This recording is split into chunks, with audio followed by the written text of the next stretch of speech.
Well, the top three guys are getting all the reps. Shay's been Shay. Shay has, impressively to me, just every day he gets 24 hours better. And that's all I can ask of him right now. And the other challenge with him is just to stay within the offense and let his, and I've said this 100 times, but let his athletic ability be the asset at the end of a bad play instead of him trying to do it all himself. And I think he's done that, and I'm happy with his progress so far. And then Jordan actually started off slow this camp, much like he did the spring, but he's doing the same thing he did in the spring. He's kind of pushed himself through a tough spot, and he did some nice things today, so I was pleased about that.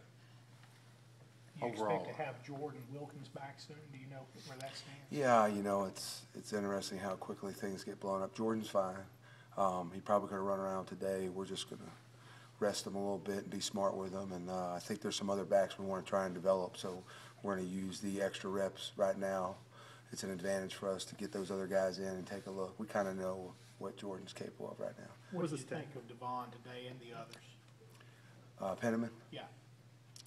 He's deceiving, and he's so big and so physical, but he plays with such low pad level. He's definitely a step ahead of where he was in the spring. And, the running backs as a whole, Coach Nix has done a fantastic job because it's a little bit more challenging mentally maybe the running backs because they're involved in every aspect of the offense. And so I think that kind of handicapped them in the spring, but we're not seeing that right now. So mentally, we're not handicapped at running back, and those guys are able to just go play, and we're getting closer to that instinctive level that I keep talking about. What's Greg Little's status? Greg Little? Yeah. Oh, he'll be out a couple of days. He'll be back. He's fine. He just dinged himself a little bit, and I think right now at this time we feel pretty good where we are with the ones, and so we're probably going to be a little more conservative with the guys that are in the starting lineup. And that was concussion protocol? Or? You know what? I'd have to ask Pat because I don't know if they declared it a concussion or not. But I do know that he's going to be out for a few days. What about Van Jefferson? Van had just a minor surgery in the summer. He's actually ahead of rehab schedule, and I know he's going to start moving around here soon. And the plan is he should be ready to go for the opener. Talk about your offensive progress, not just quarterbacks, but overall. Are you happy where you are now, 8 practices in? Well, I think the thing that I had, not the biggest concern with, but the thing that I really wanted to see the most was, were we going to pick up here in summer camp where we left off in the spring? We finished at a good place. We had, X 1, 2, and 3 that we wanted to get done in the spring, and we did that stuff.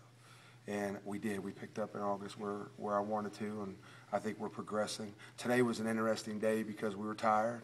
We were a little sluggish to go and going into the red zone period. And I thought a lot of our guys responded. We're actually going to grade them on how they reacted today, to a hot practice, a long practice, a tiring practice. And we're going to see how they responded to, that kind of adversity. How are they dealing with the tempo that your guys are going up? Tempo's fine. I mean, that really isn't that's always the emphasis. That's kind of where we start, but we're not really coaching tempo anymore. They're in the tempo. Right now we're really focusing in on trying to play fast without any mental mistakes. And that's easy when things go well, and that's easy when we're fresh. And when it gets tough is when you're playing in tempo and you got to lock in mentally, and you're fatigued. And so that's what we're challenging with right now is playing through it, be smart while we're tired. How many offensive linemen do you expect to play in a game? What might that rotation look like? That's always dictated by how many we think are capable of playing where they can help us. We're not going to play a guy just to say we're playing 10 guys. I think right now, Coach Luke and Coach Bicknell would tell you we've got 8 guys that we feel good with right now. And there's a 9th and a 10th that are developing. We've had that conversation with them. But I'd say in a game you would see 8 linemen if we played tomorrow. Is there one group that's further along than the rest, or maybe not so far along? I don't know if I'd say one group is further along. I would tell you that the running back group overall is the most improved group. Not because of lack of effort. I just think mentally they were a little slowed in the spring, and I think they're beyond that learning curve now. And so we're getting to see some of the talent. We get to see some of them play and play instinctively. And so it's a talented group, and they're making plays here at camp.